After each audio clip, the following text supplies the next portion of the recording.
Nós vamos orar a Deus nesse momento e desejando também a todos um feliz domingo. Eu vou pedir que o Edson nos eleve a Deus nesta oração. Pode ocupar o microfone aí. E eu peço a vocês que fiquem na frente para ajudar a cantar os dois hinos iniciais aí, tá bom? Vamos lá, oremos. Senhor nosso Deus, Todo-Poderoso, louvado seja o teu santo e bendito nome, Senhor. Agradecemos-te porque temos a alegria e a certeza de que o Senhor Jesus Cristo morreu na cruz em nosso lugar e ressuscitou, e dá salvação a todos nós que nele cremos. Nos ajude, Senhor, a permanecermos fiéis a Ti. Agradecemos-te por esse dia em que podemos estar juntos em Tua casa, prestando-te culto e aprendendo de Ti. Nos ajude, Senhor, nos encha do Teu Santo Espírito, para que o Teu servo aprende e fale somente dirigido e orientado por Ti, e para que cada um de nós ouçamos e entendamos a Tua mensagem, sempre atentos ao Senhor, desde agora colocando em prática em nossas vidas, e em cada passo ensinando aos outros ao Senhor que só Jesus Cristo salva, e ensinando a Tua mensagem santa. Nos ajude a permanecermos fiéis até a volta do Senhor Jesus, que logo acontecerá, Senhor. Em nome do Senhor Jesus, meu Senhor e Salvador. Amém. Então vamos aproveitar um pouquinho de vocês. Quem vai reger o hino? A Ana? Então a Ana rege, vocês vão nos ajudar, vão dar um suporte aí, tá bom? 74 do Cantor Cristão. Vamos cantar animadamente. São hinos, nós voltamos a cantar o Cantor Cristão. Não, é 74. É 77, não é? 77, o melhor amigo. Então vamos cantar. Eu sei que os irmãos, digamos assim, podem dar esse suporte, não é? Então vamos lá. O senhor dispensa a regência, claro.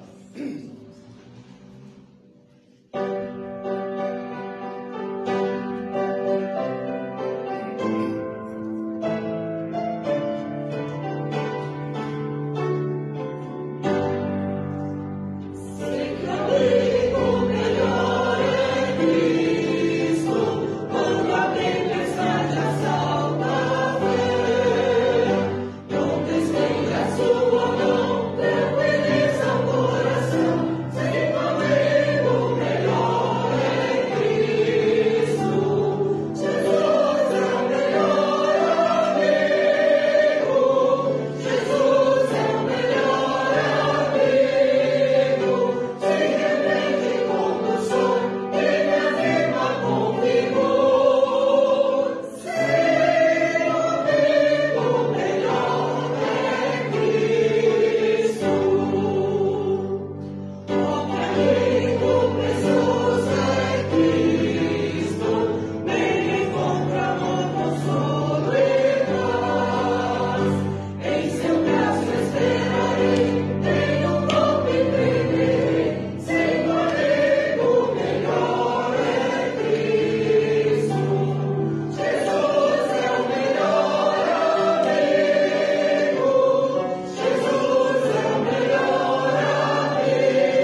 transporte assim, atrás do regente, acho que deve ficar feliz, né?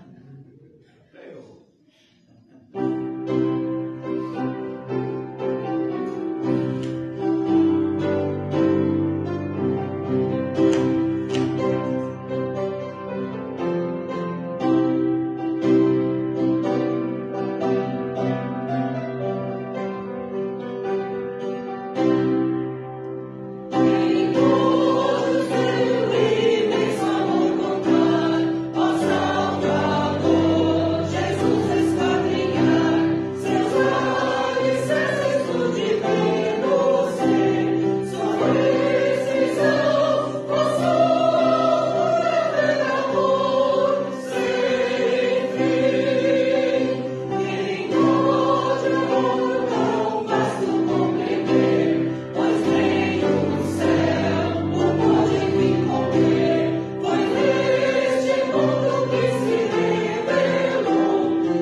Abramos nossas Bíblias em João 7, 37 e 38. João 7, 37 e 38.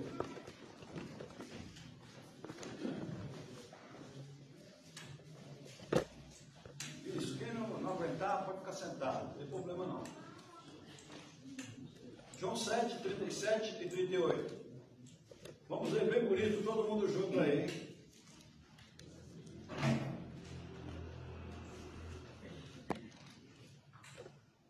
João 7, 37, 38. Vamos ler todo mundo junto? Vamos lá. Todo mundo junto.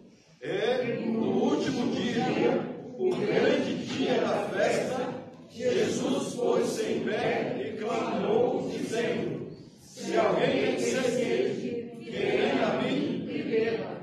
Quem crê em mim, como diz a Escritura, rios de água viva correrão do seu ventre. Podeis assentar.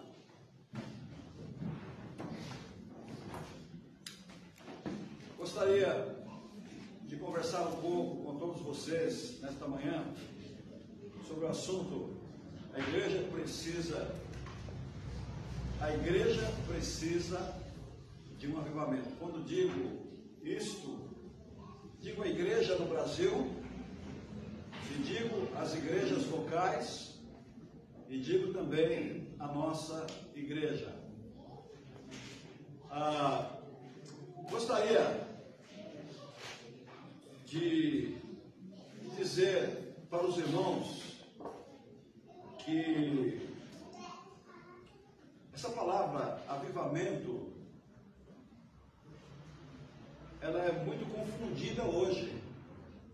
Ela é confundida assim, alguém diz assim: essa igreja está morta, essa igreja precisa, a pessoa precisa. E tentamos dar um jeito para avivar. Confunde avivamento com agilidade, com eletricidade no meio do povo, movimentação.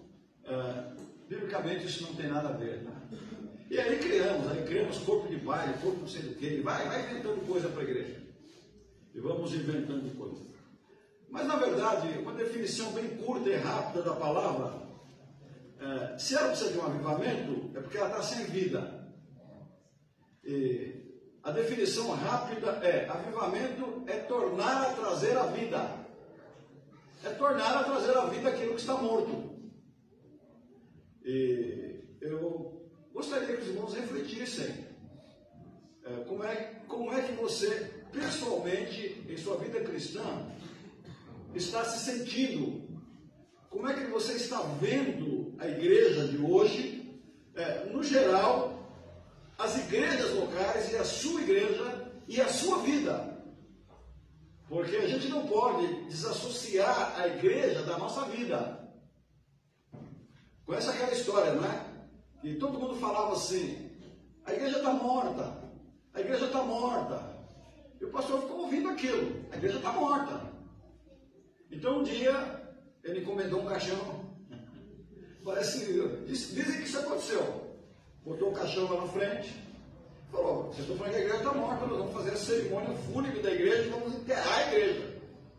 Tá bom assim? Então fez toda a cerimônia fúnebre, mostrou da esperança do porvir. Graças a Deus a igreja está morta, mas a igreja está com Jesus e tal, e foi por aí. E falou: agora, antes de sair o féretro, os irmãos vão ver pela última vez a igreja morta, não é? E ele botou um espelho bem grande ali no caixão. E cada vez que alguém olhava o defunto, ele olhava o seu próprio rosto, não é?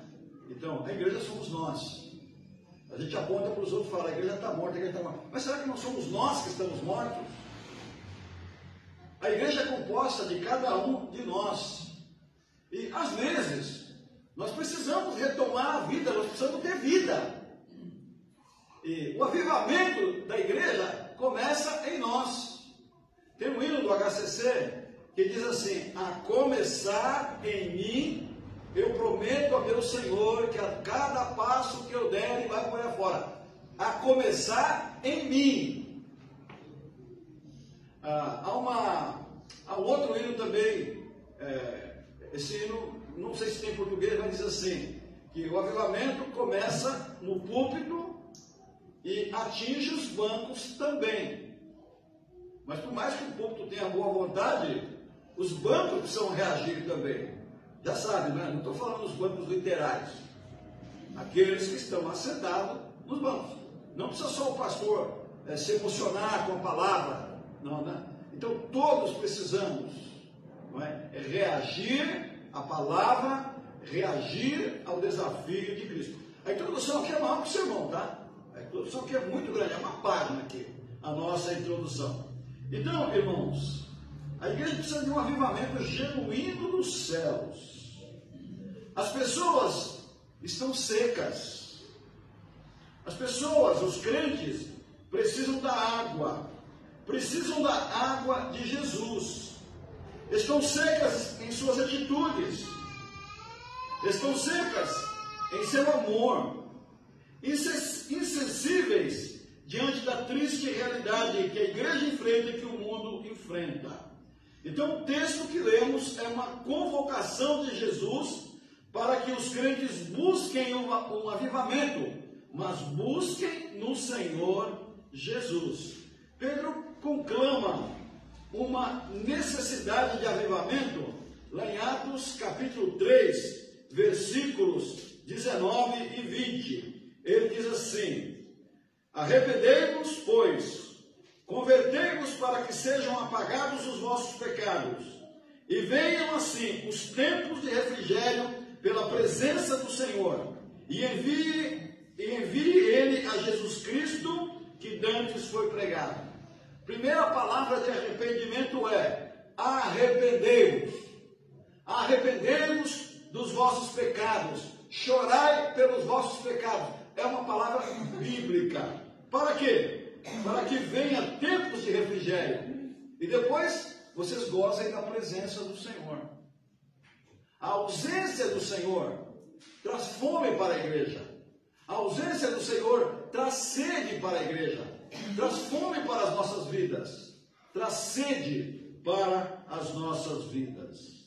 Então, irmãos, os lugares de adoração, ou seja, os templos, necessitam da presença avivadora de Jesus Cristo.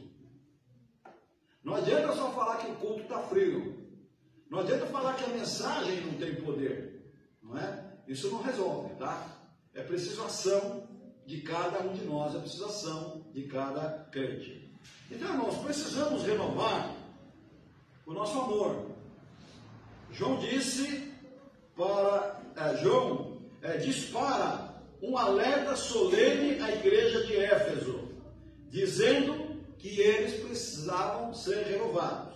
Vocês sabem, está lá em Apocalipse, capítulo 2, versículo de 1 a 6. Jesus falando para a igreja de Éfeso, inclusive elogiando essa igreja. Era uma igreja boa, era uma igreja que fazia muitas coisas, mas foi uma igreja que esqueceu lá o seu primeiro amor. E ele pede àquela igreja que examine aonde eles haviam caído. Qual foi o momento que eles se desviaram do Senhor. Isso é muito importante que nós façamos isso. Qual foi o momento que eu me esfriei na fé? Quando foi que eu me esfriei na fé? Por que é que eu me esfriei na fé? Será que estamos preparados para fazermos esta autoavaliação? É uma pergunta que eu gostaria que ficasse, pois ela é bíblica. Vejam aonde vocês perderam o seu primeiro amor. Vejam aonde vocês caíram, não é? Porque vocês deixaram o seu primeiro amor. O segundo passo recomendado por João, lá em Apocalipse, para esta igreja é: arrependam-se. Não adianta colocar a culpa nos outros. Arrependam-se. É um segundo passo. Um terceiro passo é: voltem a fazer as coisas que costumavam a fazer no princípio. Por que é que você perdeu o fervor? Por que é que você perdeu a alegria? O salmista perdeu o fervor, ele perdeu a alegria. E ele fala ao Senhor: Senhor, dá-me de volta a alegria da tua salvação. O crente é alegre, não é? Tem até um jeito que diz assim, ele é composto de uma afirmação e de pergunta. Estou alegre, porque estás alegre. Aí a resposta, não é? Cristo um dia me salvou e também me transformou, e por isso eu alegre estou. A certeza da salvação em Cristo, a presença de Jesus, a presença do Espírito Santo, traz alegria para o crente, para o cristão. Então, perder o primeiro amor é problema para o crente. Redescobrir o primeiro amor é solução. Redescobrir é ir à procura, é solução. Queridos irmãos, a igreja de Cristo não pode se mundanizar. Alguém disse, a igreja não pode ir para o mundo e o mundo não pode entrar na igreja. Então nós vamos acompanhando o mundo. A igreja começa a perder a sua alegria quando começa a ouvir o que o mundo tem a dizer. Não é? E aí o púlpito prega e o crente diz, nada a ver, pastor, nada a ver. E esse nada a ver vai trazendo prejuízo para as nossas vidas e vai afastando o Espírito Santo, a ação do Espírito Santo em nossas vidas. Não podemos perder o encantamento com as coisas de Deus. As coisas de Deus devem continuar nos encantando, não é? Não são as estrelas de Hollywood, não é? Tem gente que não perde um lançamento, nos encanta, não é? Uma vez quando eu trabalhava no laboratório, eu era ainda jovem, eu fui jovem. Interessante citar essa frase, né? Eu era jovem. Uma moça chegou lá na firma na segunda-feira, mas aquela moça estava tão feliz, mas ela pulava tanto, e ela dizia, mas a emoção foi muito forte, a alegria foi muito grande, dava vontade de subir naquele palco e agarrar. Aí perguntamos qual foi o motivo de tanta alegria, de tanta emoção. Ela falou, eu fui no show do Roberto Carlos. Não é? Hoje, você não mandaram uma foto para mim. Estão descongelando o ídolo para o final do ano. Vou falar o nome, né? Estão descongelando o ídolo, né? Aí depois complementaram. Será que não vão descongelar o tremendão também? Aí eu falei assim, é bem possível. Respondi no humor, não é? É bem possível. Não podemos perder o encantamento pelo Senhor nosso Deus. Não podemos perder esse encantamento. Lá, podem examinar depois, se quiserem. 1 Pedro 2, versículo 9. Nós não somos gente comum. O crente não é gente comum. O crente não é desse mundo. Não adianta. A gente se apaixona pela coisa desse mundo. Nós não somos deste mundo. Nós somos peregrinos. Não é? Então, quando a igreja necessita de um avivamento, está anotado algumas coisas aqui. Quando falta amor. Às vezes a gente não cansa de amar, não é? Mas não pode cansar de amar. Às vezes a gente cansa, não é? Quando há desunião e divisão, sabe o avivamento? Já não falamos mais a mesma língua entre si. Já não falamos mais. A gente só fala a mesma língua quando há consciência de que alguém precisa ceder. No casamento também é assim, não é? A gente só fala a mesma língua quando um cede. De vez em quando um, de vez em quando o outro, e a gente vai vivendo, não é? E vai cultivando o relacionamento e o amor, não é? E a afeição um pelo outro. Quando precisamos de um avivamento? Quando o mundanismo começa a invadir as nossas vidas. Quando as coisas do mundo começam a ser mais importantes do que as coisas de Deus. Isso acontece mais do que a gente pensa. As coisas de Deus já não traz mais aquele apetite, não traz mais aquela emoção. Às vezes cantamos hinos tão profundos, aí um chora e o outro dá risada e nem canta. Já não diz mais nada, já não mexe mais com a nossa alma. Eu acho que deveríamos pensar um pouco também sobre isso. Quando o mundanismo entra, quando o pecado entra na vida dos crentes, não tem mais vontade de deixar o pecado, já não tem mais sensibilidade. Se a psicologia quiser achar ruim, tudo bem, mas já não tem mais sentimento de culpa. Quando o crente já não sente mais culpa pelo que faz, está fazendo muita coisa errada, não sente mais culpa. Não é? O pecado entra em nossas vidas. Quando o pecado entra na vida da igreja, ela começa a assimilar costumes que não tem nada a ver com as coisas sagradas e santas. Então, o pecado pode entrar na igreja. Quando começa a haver controvérsias. Aqui nessa igreja, vou falar porque ninguém sabe quem é. Tinha uma irmã, era membro da igreja, era aluna da EBD. Ela vinha, aquela mulher vinha com Satanás, não é possível. Ela não vinha com o Espírito Santo. Porque ela vinha para colocar o professor em dificuldade.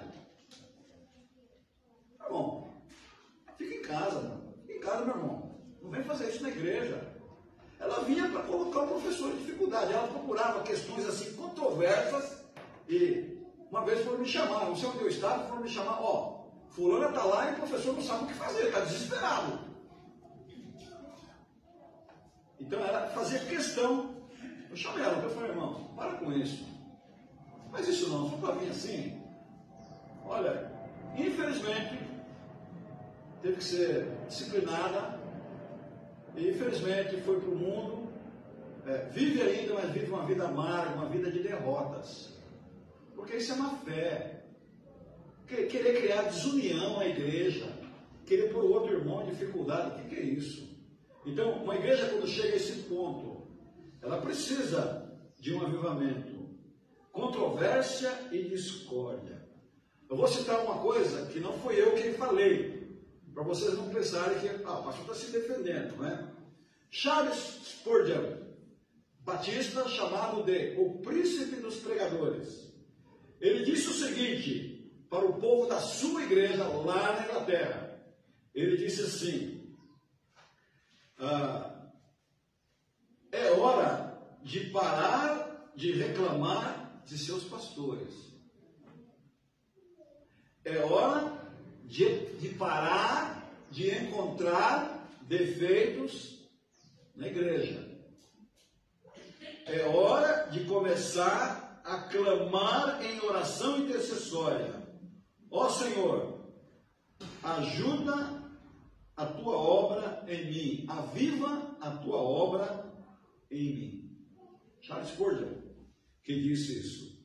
Cada um de nós precisa de vida cristã verdadeira. Ao faltar a vida cristã verdadeira, começamos a exalar o mau cheiro do pecado que existe dentro de nós. Ainda alguém disse assim: irmãos, nós não precisamos de nada de novo na igreja. Nada de novo. Precisamos de vida naquilo que realizamos para o Senhor Jesus. Agora eu vou entrar no texto. Mas o Senhor Jesus disse assim no texto em que lemos: e no último dia, o dia da grande festa. Jesus participava das festas judaicas. E nesse dia que ele foi ao templo, ele foi na festa dos tabernáculos. Nesta festa havia um jarro todo de ouro. E em determinado momento, o jarro era derramado com a água perante o altar, em cima do sacrifício, sobre o altar do sacrifício matinal. Então, água é símbolo de limpeza. Água é símbolo de vida. Então, a água tem um significado muito forte. Nós não sobrevivemos sem água. Então, naquele momento em que o jarro seria derramado com a água em cima do altar, o texto diz que Jesus colocou-se em pé, interrompendo a cerimônia. Imaginemos a cena, não é? Todos ali preparados para aquele momento, para aquele ápice, para aquele ponto alto da cerimônia, e Jesus para a cerimônia. Todos pararam para ver quem estava ali interrompendo. Quem seria aquele que ousava parar o cerimonial, ou um cerimonial tão importante? Jesus quer que paremos tudo o que estamos fazendo e olhemos para Ele. Às vezes estamos aí na causa, trabalhando mecanicamente, não é? E Ele pede que nós paremos, Ele manda que nós paremos e olhemos para Ele e dependamos mais dEle. É interessante, quando eu me despertei mais para a vida cristã, quando eu acordei, eu dizia para mim assim: eu não quero voltar para o mundo. Eu tenho medo de voltar para o mundo. Irmãos, é sério, eu tenho medo de voltar para o mundo. Eu não quero voltar para o mundo. E, de certa forma, eu já tinha noção do potencial do pecado, do potencial de Satanás, na ação dele nas nossas vidas. E eu dizia assim: eu acho que uma forma de eu não voltar para o mundo é ler a Bíblia. Aí eu comecei disparadamente a ler a Bíblia. Não parei até hoje. Aí eu dizia assim: uma forma de eu não voltar para o mundo é eu ficar firme na igreja, não perder o culto. E realmente eu não perdi o culto. Aí eu dizia assim: mas uma forma de eu não voltar para o mundo é eu me tornar um professor da escola dominical. Eu era ainda imaturo, mas eu mergulhei nisso aí. E outras coisas que eu comecei a fazer na igreja, algumas eu parei, outras eu continuei. Porque com o tempo, com uma maturidade cristã maior, eu pude entender que eu só ficaria firme se eu bebesse daquele que é a água da vida, que é o Senhor Jesus. O resto, o restante, não no sentido pejorativo, são coisas boas. Ler a Bíblia, frequentar a igreja, se integrar, ser professor, trabalhar, cantar. São coisas maravilhosas, não é? São acessórios assim maravilhosos que Jesus coloca na nossa vida. São ferramentas que Ele nos coloca para que o sirvamos. Mas quem nos segura firme é o Senhor Jesus. Quem seria aquele que estava ousando interromper uma cerimônia tão sagrada? Sem dúvida, aquele era o Senhor Jesus. Ele parou tudo antes de derramar a água e disse: Se alguém tem sede, venha a mim e beba. Não era o cerimonial, não era o sacerdote, não era o templo, porque havia uma mística em cima de um monte de coisas. O judeu entendia que ele teria sua oração atendida se ele orasse voltado para o templo. O judeu entendia que o seu pecado seria perdoado se um novilho fosse oferecido sobre o altar e fosse derramado o seu sangue. O judeu entendia que ele de alguma forma seria beneficiado se ele cumprisse todo aquele cerimonial. E Jesus disse: é de mim que vocês precisam. É de mim que vocês precisam. Se alguém tem sede, venha a mim e beba. Ele se apresenta perante o povo como a rocha da qual a água salvadora fluiria. É dele que a igreja precisa para se renovar. É de Jesus que cada crente precisa para se renovar. Não é atrás do bispo, não é atrás do apóstolo, não é atrás do missionário, não é atrás do pastor, não é atrás da igreja tal. Tem muita gente correndo por aí, que nem doido. Vou dizer, se tem validade, se não tem, não sou eu que vou julgar isso, não é?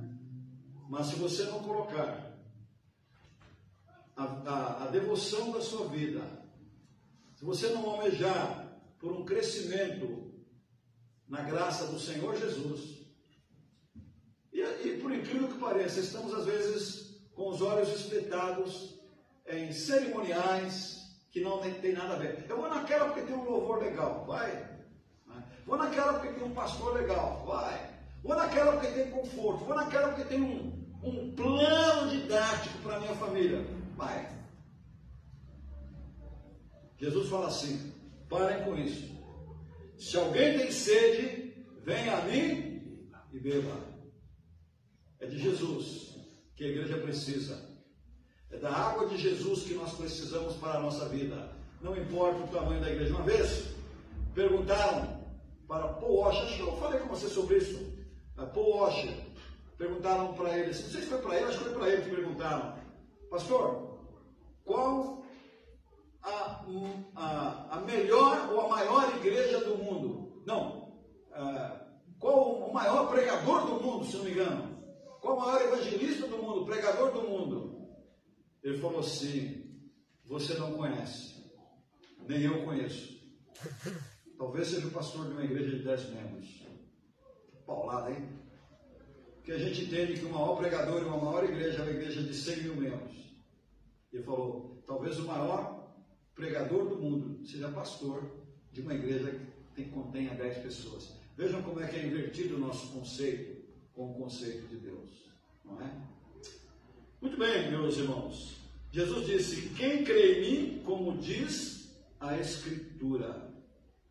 Aliás, voltando, quem tem sede, vem e beba, nós estamos secos.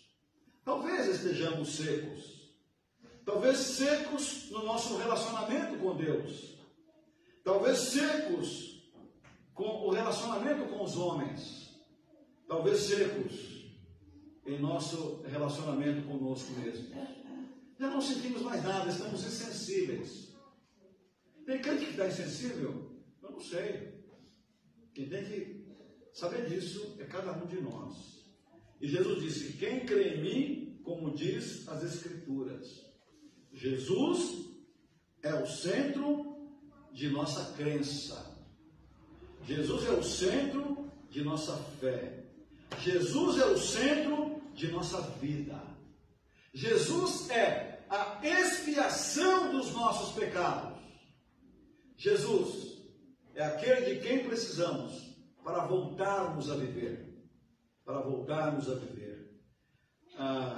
Precisamos deixar a nossa egolatria. O que é egolatria? Pastor, eu sei o que é idolatria. Egolatria eu não sei. Egolatria é eu me considerar Deus. Eu sou o centro. Ninguém mais é o centro. Eu sou o centro. Eu sou bom. Eu sou importante. Sem mim as coisas não... Já viram isso? Sem mim as coisas não funcionam. Não é? Bobagem. Sem você funciona até melhor às vezes. Não é? Se continuar dentro desse contexto. Agora, sem Cristo, você não funciona. Sem Cristo, a igreja não funciona. Sem Cristo, a obra não prospera. Sem Cristo, a obra fica amarrada. Por quê? Ele disse: quem crê em mim, eu sou o centro. Precisamos deixar a nossa idolatria. Vivemos às vezes em função, eu estou falando bem genericamente, mas vivemos em função às vezes de coisas materiais, somos idólatras. Não expressamos verbalmente, mas praticamos a idolatria. Como é que Jesus pode habitar num coração que pratica a idolatria? Como é que Jesus pode habitar num coração que pratica a egolatria? A sua obra fica truncada na vida dos seus servos. Precisamos abandonar a idolatria que traz miséria e corrupção. Alguém disse que todo pecado começa com a idolatria. Daí vem uma sequência de outras coisas que não prestam para nada em nossas vidas. Precisamos abandonar os nossos ídolos. Precisamos buscar a Jesus e somente a Jesus. Só nele deve estar concentrada a nossa visão. Mas Jesus disse: quem vem a mim, rios de água viva correrão no seu ventre. Sabe o que quer dizer isso? A lavagem interior, a purificação interior. Quem não deseja isso? Irmão, quantas vezes eu já bati na minha cabeça e disse assim: Senhor, o que eu estou pensando? Senhor, eu não autorizo esse sentimento dentro de mim. Senhor, eu preciso ser mais puro. Lava o meu coração, lava a minha mente, torna-me mais santo, torna-me mais puro. Quem crê em mim, rios de água vivas correrão do seu ventre. Lavagem, purificação. Quem crê em mim. Eu creio que está dentro de um tempo contínuo. Crendo ontem, crendo hoje, continuar crendo amanhã e permanecer firme. Não se afastar em momento nenhum. Rios de água viva, devem ser recebidas e derramadas dentro de nós, pela fé em Jesus Cristo. E aí eu pergunto: como é que você está em sua vida cristã? Como é que está o seu coração? Como você está vivendo a vida cristã hoje? É preciso que nós nos despertemos. Porque às vezes ouvimos as mensagens, ela não faz efeito nenhum. Isso é muito triste. E às vezes até criticamos, não é? Às vezes até criticamos, cara. Mas você viu o pastor hoje? Aquele velhinho não falou nada. Será? Se for lido pelo menos um versículo bem igual, mas ele leu um texto mesmo bem. Aquele texto falou no meu coração. Ele não falou nada com nada, dá até razão. Mas o versículo, ele da Bíblia, é a essência, não é? É pelo menos jogado uma essência, que é a palavra de Deus. Então, se ele não falou nada, a palavra de Deus, com certeza fala. Só não fala se não deixarmos. Se alguém ouvir a minha voz e abrir a porta, entrarei e cearei com ele e ele comigo. Está lá. Então, é necessário que abramos a porta. Quando abre a porta, nós podemos pensar, a porta da comunicação. Devemos abrir a porta do relacionamento. Devemos abrir a porta da intimidade com o Senhor. É por aí. Como você está vivendo a sua vida cristã hoje? As portas estão abertas para o Senhor? É incrível como há pessoas que nascem na igreja, crescem na igreja e morrem na igreja, e a porta do coração nunca foi aberta para o Senhor Jesus, para uma transformação, para uma conversão. Como estão os teus olhos? Aliás, há uma poesia aqui do Jorge Camargo, que eu já li para vocês, e ela é muito interessante. Ele tirou de um poema americano essa poesia. Ele diz assim: Os meus olhos estão secos. A minha fé está velha. Meu coração está duro. Minhas orações estão frias. Amolece o meu coração, Senhor Jesus. Molhe os meus olhos, Senhor Jesus. Revigora o meu amor, Senhor Jesus. E aqueça de novo a minha fé. Como você está vivendo a sua vida cristã hoje? Como estão os teus olhos? Já não vertem mais lágrimas. A vida cristã, Jesus, não significa talvez mais nada. Como está o teu coração? Há lá um termo no Velho Testamento que nem um ponteiro de ferro consegue arrebentar os corações tão duros que estão. Como está o teu relacionamento com Jesus Cristo? Como está o teu relacionamento com as pessoas? Jesus mostra muito claramente como resolver essa questão. Se alguém tiver sede, venha a mim e beba. Vamos fazer humildemente essa oração? Pedimos ao Senhor que molhe os nossos olhos. Pedimos ao Senhor que nos lave por dentro, nos santifique, nos purifique e nos ajude a sermos membros de uma igreja viva, começando essa vida verdadeira dentro de nós mesmos. Vamos fazer isso? Vamos pensar nisto? E que o Senhor tenha misericórdia de nós. E que o Senhor nos ajude a sermos pedras vivas, como diz Pedro, não é? A igreja é pedra viva, é uma construção viva do Senhor Jesus aqui na terra. Pense nisso. A igreja precisa de um avivamento. A igreja precisa de Jesus. A igreja precisa voltar ao primeiro amor. Vamos cantar? Hino número 79, o cantor cristão. Vamos colocar em pé e vamos cantar. Lembrando que temos reunião da diretoria, tá? Vamos fazer uma reunião rápida. Nós não tivemos assembleia, seria hoje. Vamos ter assembleia no próximo domingo. Então, depois do culto, eu peço aos irmãos para uma reunião rápida da diretoria. Vamos lá? 79 do cantor cristão. Vamos cantar.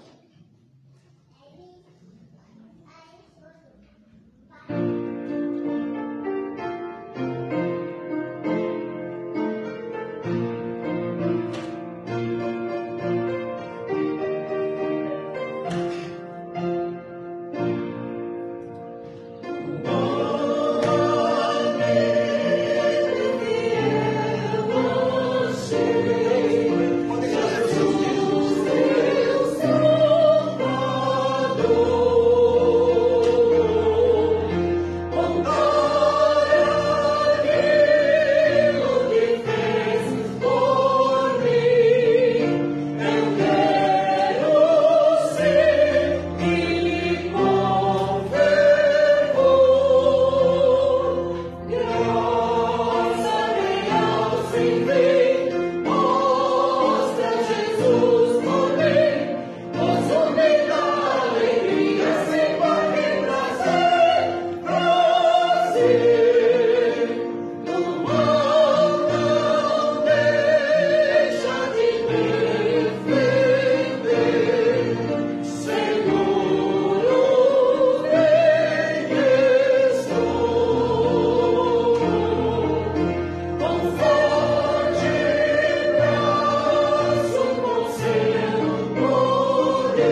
Jesus, assim como ele deu um break lá naquela cerimônia, ele deu um break, parou tudo, dizendo que aquilo ali não tinha importância, quem tinha importância era ele. Talvez a sua vida precise de um break. Eles não esperavam esse break. Jesus chegou lá e se impôs.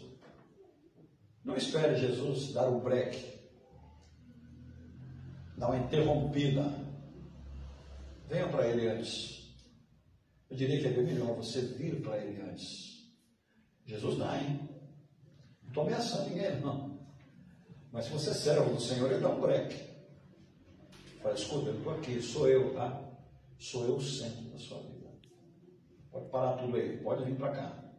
Só eu posso satisfazer você, realizar você. Não espera não, tá? Pode. Vamos orar nesse momento? Se vocês quiserem se ajoelhar, quem quiser pode, aqui é livre, tá?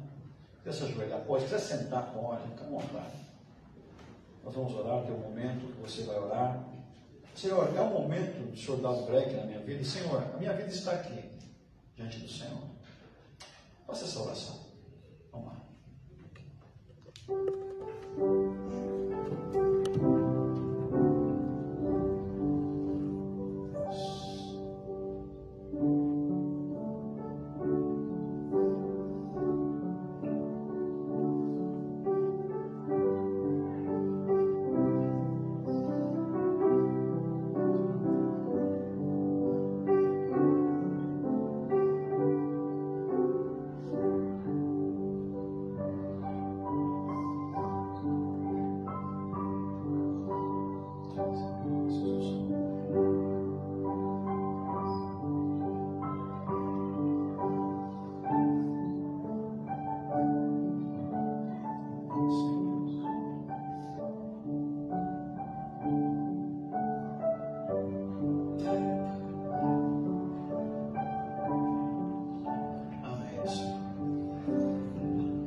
Senhor Deus, Pai querido, nós agradecemos pelo poder da Tua Palavra e nós reconhecemos que nós não somos nada. Agradecemos ao Senhor porque o Senhor se importa conosco, assim como o Senhor se importou com aquelas pessoas que estavam naquela cerimônia fria, embora mostrasse uma realidade, era uma cerimônia fria, sem vida. Obrigado porque o Senhor se mostrou a vida, a renovação, a purificação para aquele povo. Nos ajude, Senhor, a recebermos o Senhor em nossos corações, a crer na lavagem que Teu Espírito pode trazer sobre as nossas vidas. Ajuda-nos como igreja a crermos que o Senhor é o centro da nossa vida. Não são cerimônias, não são coisas que vamos fazendo através dos anos, coisas que se tornam automáticas. Ajuda-nos a termos um relacionamento pessoal com o Senhor. Ajuda-nos a nos arrependermos de nossos pecados e mudarmos as nossas vidas. Abençoe a cada um nesta manhã, abençoe a Tua mensagem aplicada em cada coração nesta manhã. Ajude os nossos ouvintes também. Nós entregamos o nosso país também nas Tuas mãos. Nós entregamos as autoridades do nosso país nas Tuas mãos. E pedimos ao Senhor, tenha misericórdia do Brasil. Tenha misericórdia do povo brasileiro. Nós oramos, arrependidos de nossos pecados, confiando no nome de Jesus. Amém. Quero sentar-se. Uma experiência rápida minha dessa semana. Quando eu me tornei mais ativo na leitura da Bíblia, eu falei assim, eu li de uma pessoa que lia a Bíblia uma vez por mês. Eu disse, uma vez por mês eu não garanto, mas eu vou ler pelo menos em 2 meses. Comecei a leitura bíblica, no dia que completou 2 meses eu terminei. mente um cronograma. Aí depois eu falei assim, eu vou relaxar um pouco mais, vou ler em 3 meses. 3 meses. Mas é muito 3 meses. Eu vou ler em 4 meses. A última leitura levou acho que 5, quase 6 meses. Fui relaxando. E agora eu estou voltando. Eu estabeleci a meta. Pelo menos 100 páginas por semana. Não tem conversa. Se eu atrasar uma semana, eu compenso na outra. Por quê? Porque eu entendo que a Bíblia é muito importante para o progresso da nossa vida e para o crescimento da nossa vida cristã. Semana passada, vou falar para vocês, eu não cumpri. De 100 a semana passada, mas essa semana eu estou em 78. E já fechou a semana. Eu tenho que cumprir 22 páginas que sobrou essa semana. Eu tenho que ler 122. E vou cumprir a meta, em nome de Jesus. Então, Jesus espera a nossa iniciativa. Vida cristã se torna quase impossível sem leitura da Bíblia, sem conhecimento da Bíblia. Peço aos irmãos que pensem isso. Não vou chamar atenção, não estou chamando atenção de ninguém, né? Mas precisamos começar a acordar. A Bíblia é crucial, não é? Jesus falou sobre ela. Vamos cuidar de ter nela da vida eterna, examinar, não é? Então, vamos voltar. Vamos começar a voltar, irmãos? Vamos começar a voltar? Para o primeiro amor? Vamos lá? Que Deus nos abençoe, nos ajude, pós-lúdio, depois dos cumprimentos, reunião da diretoria, assembleia semana que vem. Que Deus abençoe a nós todos. Amém.